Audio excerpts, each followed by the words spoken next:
बिस्मिल्लाहिर्रहमानिर्रहीम अस्सलाम वालेकुम hi everyone hope you are doing well. My name is Hasan Raza and welcome to my YouTube channel. आज की video का हमारा टॉपिक है ऑन ग्रिड सिस्टम्स। आज की वीडियो में हम बात करेंगे कि ऑन ग्रिड सिस्टम्स क्या होते हैं, ऑन ग्रिड सिस्टम्स को क्यों इंस्टॉल किया जाता है, क्या कोई आम इंस्टॉलर ऑन ग्रिड सिस्टम को इंस्टॉल कर सकता है, इसकी एप्लीकेशन कैसे दी जाती है, क्या प्रोसेस होता है, इसके अंदर क्या क्या चीज़ें शामिल होती हैं, सोलर पैनल्स कौन से लगाए जाते हैं, इन्वर्टर कौन सा लगाया जाता है, इसके अलावा इसका स्ट्रक्चर कैसा होता है और कौन सी चीज़ें इसमें इजाफी शामिल होती हैं जो कि एक नॉर्मल ऑफ ग्रिड सिस्टम में नहीं होती। इन तमाम चीज़ों के बारे में आज की वीडियो में हम डिस्कस करेंगे। सबसे पहले हम बात करते हैं कि ऑन ग्रिड सिस्टम या नेट मीटरिंग सिस्टम या ग्रिड टाइड सिस्टम होते क्या हैं।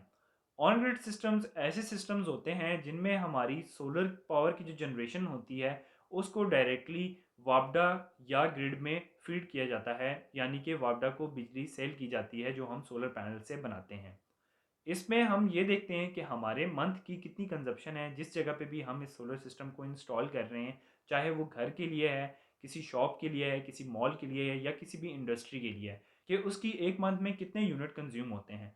अगर हमारे जितने यूनिट कंज्यूम होते हैं उससे ज़्यादा हमारी सोलर पावर की जनरेशन है, उसको हम अपनी ग्रिड में फीड करके वापडा को बिजली सेल करके पैसे भी कमा सकते हैं। ऑन ग्रिड सिस्टम का मेन चीज़ है कि ये हम वापडा को जनरेशन अपनी सारी जितने भी सोलर पैनल से जनरेशन आ रही है उस सारी को हम ग्रिड में फीड कर रहे हैं, वापडा को सेल कर रहे हैं। हम ऑन ग्रिड सिस्टम्स को क्यों इंस्टॉल करवाते हैं? ऑन ग्रिड सिस्टम को इसीलिए इंस्टॉल करवाया जाता है कि हमारे रोज़ बरोज़ जो बढ़ते बिल हैं इनमें कमी लाई जा सके या इनको बिल्कुल ज़ीरो कर दिया जाए। जब हम ऑन ग्रिड सिस्टम इंस्टॉल कर लेते हैं तो हमारा बिजली का बिल बिल्कुल ज़ीरो हो जाता है, बशर्ते कि हमने जो अपना सिस्टम इंस्टॉल करवाया है वो हमारी इलेक्ट्रिसिटी कंजप्शन से ज़्यादा का सिस्टम इंस्टॉल हो। मसलन अगर हमारे घर की कंजप्शन 3 किलोवाट है तो हमने 5 किलोवाट का सेटअप इंस्टॉल करवाया हुआ हो ताकि हमारे पास जो जनरेशन है वो हमारी कंजप्शन से ज़्यादा हो।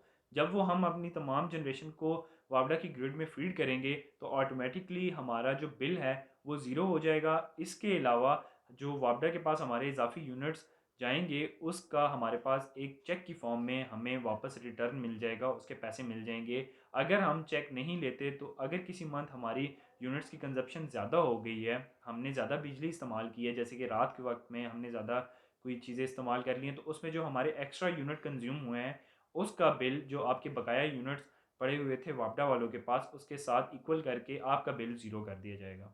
एक आम इंस्टॉलर ऑन ग्रिड सिस्टम को इंस्टॉल नहीं कर सकता। क्यों नहीं कर सकता? क्योंकि नेपरा की और एईडीबी अल्टरनेट एनर्जी डेवलपमेंट बोर्ड की ये शर्त है कि जो बंदा इनसे लाइसेंस लेगा नेपरा से और एईडीबी से, वही बंदा या वही कंपनी ऑन ग्रिड सिस्टम को इंस्टॉल कर सकती है, वही अपने क्लाइंट की एप्लीकेशन वापडा या नेपरा में दे सकती है ऑन ग्रिड सिस्टम के लिए और नेट मीटरिंग के लिए। अब अगर हम बात करें कि हमारे ऑन ग्रिड सिस्टम्स में क्या क्या चीज़ें शामिल होती हैं, तो सबसे पहले तो हमारे सोलर पैनल्स होते हैं जो कि लाजमी चीज़ है।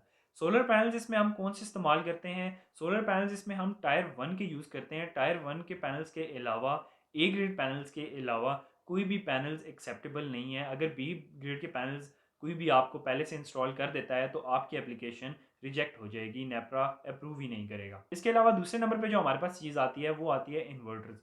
इन्वर्टर्स इसमें ऑन ग्रिड सिस्टम के अलहदा होते हैं नॉर्मल हाइब्रिड सिस्टम्स से। कुछ कंपनीज हैं जो ऑन ग्रिड और हाइब्रिड सिस्टम इकट्ठे इन्वर्टर बना रही है जिसमें हमारे पास दोनों ऑप्शंस होते हैं कि आप उसको ऑन ग्रिड भी फीड करवा सकते हैं डायरेक्टली ग्रिड में, और इसके अलावा एज ए हाइब्रिड भी यूज़ कर सकते हैं, उसके साथ बैटरीज भी अटैच कर सकते हैं।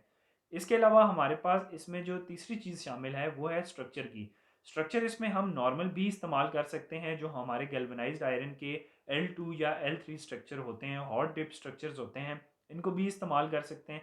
इसके अलावा हम इसमें जो हमारे कस्टमाइज स्ट्रक्चर होते हैं, आई बीम स्ट्रक्चर्स होते हैं जिनको गार्डर या सी चैनल्स को इस्तेमाल करते हुए बनाया जाता है, या इसके अलावा हम जो आयरन के पाइप्स को इस्तेमाल करते हुए स्ट्रक्चर बनाते हैं उसको भी इस्तेमाल किया जा सकता है ऑन ग्रिड सिस्टम्स में। इसके अलावा चौथे नंबर पे जो हमारे पास चीज़ आती है जो कि एडिशनल चीज़ है जो नॉर्मल ऑफ ग्रिड सिस्टम्स में नहीं देखी जाती, वो है lightning arrester.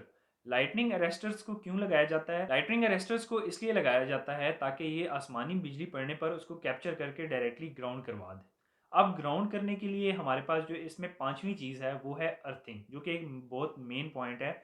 On grid system में लाजमी आपने अर्थिंग करवाई हुई हो, अगर प्रॉपर अर्थिंग नहीं होगी तो आपकी एप्लीकेशन रिजेक्ट हो जाएगी। लाइटनिंग अरेस्टर्स को डायरेक्टली अर्थ के साथ कनेक्ट किया जाता है। इसके अलावा जितने भी हमारे सिस्टम में चीज़ें इंस्टॉल हैं, जैसे कि सोलर पैनल्स हैं, इन्वर्टर्स हैं, इन तमाम चीज़ों को भी अर्थ के साथ कनेक्ट किया जाता है। छठे नंबर पे हमारे पास आता है cut off switch. Cut off switch को इंस्टॉल किया जाता है घर के बाहर, क्योंकि डायरेक्टली हमारे सोलर पावर की जो जनरेशन है वो ग्रिड में फीड हो रही होती है। तो अगर किसी भी वजह से आपके गली मोहल्ले में कोई काम हो रहा होता है या कोई कंप्लेन आ जाती है, उन्होंने पोल पे ट्रांसफार्मर चेंज करना है या वायर डैमेज हो जाती है, आपके घर से जो सोलर पावर की जनरेशन डायरेक्ट ग्रिड में फीड हो रही है उसको कट ऑफ करवाया जा सके और मेंटेनेंस का काम जो वो करने आए हैं आसानी से कर सकें। तो ये तमाम चीज़ें हैं जो कि ऑन ग्रिड सिस्टम्स में शामिल होती हैं।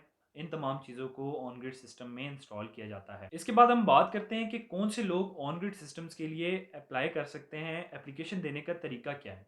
एप्लीकेशन देने का तरीका ये है कि जब भी आपने ऑन ग्रिड सिस्टम लगवाना है तो सबसे पहले आपने सोलर सिस्टम कंप्लीट इंस्टॉल करवा लेना है, उसके बाद आपने एप्लीकेशन देनी है। अगर आप पहले एप्लीकेशन देते हैं तो वापडा की टीम विज़िट करने आती है, और अगर सिस्टम पहले से इंस्टॉल नहीं होता तो आपकी एप्लीकेशन रिजेक्ट हो जाती है। सोलर सिस्टम पहले से इंस्टॉल होगा तो वापडा की टीम विज़िट करने आएगी, वो तमाम पैरामीटर्स अपने चेक करेगी, जो उनका क्राइटेरिया है उसके मुताबिक वो आपका तमाम सेटअप चेक करेगी, सोलर पैनल्स को चेक करेगी, अर्थिंग चेक करेगी, इन्वर्टर के साथ अर्थिंग है या नहीं, लाइटनिंग अरेस्टर्स को लगाया गया है या नहीं। इन तमाम चीज़ों को वेरीफाई करने के बाद ही वो आपकी जो एप्लीकेशन है उसको एक्सेप्ट करके फर्दर प्रोसेस करेगी उस पे। तो अब हम बात करते हैं जो सिंगल फेज सारिफिन होते हैं और जो थ्री फेज के सारिफिन होते हैं वो ऑन ग्रिड सिस्टम्स के लिए अप्लाई कर सकते हैं या नहीं कर सकते। पहले ऐसे होता था कि थ्री फेज मीटर वाले ही सिर्फ एलिजिबल थे, मगर अब सिंगल फेज मीटर वाले भी ऑन ग्रिड सिस्टम्स के लिए अप्लाई कर सकते हैं। तो अब हम बात करते हैं ऑन ग्रिड सिस्टम की एप्लीकेशन के बारे में। तो एप्लीकेशन जिस आप रजिस्टर्ड कंपनी से सोलर सिस्टम इंस्टॉल करवा रहे हैं, जो AEDB नेपरा से रजिस्टर्ड कंपनी है, वही आपकी सारी एप्लीकेशन का प्रोसेस करेंगे। विद इन 40 डेज़ वो सारा प्रोसेस कंप्लीट करवा के आपके घर में एक bi directional meter, green meter या रिवर्सिबल मीटर को इंस्टॉल करवा देंगे। इसके बाद आपका 2 महीने लगते हैं या ढाई महीने, जितना भी टाइम लगता है, उसके बाद आपका ऑन ग्रिड सिस्टम वाला जो बिल है वो आपके घर आना शुरू हो जाएगा। प्राइसिंग के हवाले से अगर बात करें तो आज की डेट में 2022 में ये 100 रुपए से 110 रुपए पर वॉट की इनकी प्राइस है। ये कम या ज़्यादा हो सकती है। तो ये थी हमारी आज की वीडियो। मैं उम्मीद करता हूँ मैंने इस वीडियो में जितने भी टॉपिक्स कवर किए हैं आपको तमाम टॉपिक्स की समझ आ गई होगी। अगर कोई भी टॉपिक ऐसा है जिसकी आपको समझ नहीं आई या मैं आपको सही से समझा नहीं सका, तो आप मेरे व्हाट्सएप नंबर्स पे मुझसे कॉन्टैक्ट कर सकते हैं। अगर आपको हमारी वीडियो पसंद आई है तो हमारी वीडियो को लाइक करें। अगर आप मज़ीद इस तरह का कंटेंट देखना चाहते हैं तो हमारे चैनल इनोवेटिव सॉल्यूशंस प्लैनेट को सब्सक्राइब करें। हम इंस्टॉलेशन का काम करते हैं 5 किलोवाट, 10 किलोवाट, 15 किलोवाट, या जो भी आप सोलर सिस्टम इंस्टॉल करवाना चाहते हैं, आप हमारे स्क्रीन पे दिए गए नंबर्स पे रब्ता कर सकते हैं या आप हमें फेसबुक या इंस्टाग्राम पे कांटेक्ट कर सकते हैं। मैं आपसे मिलूंगा अपनी नई वीडियो में। अपना बहुत सारा ख्याल रखिएगा। तब तक के लिए अल्लाह हाफिज़।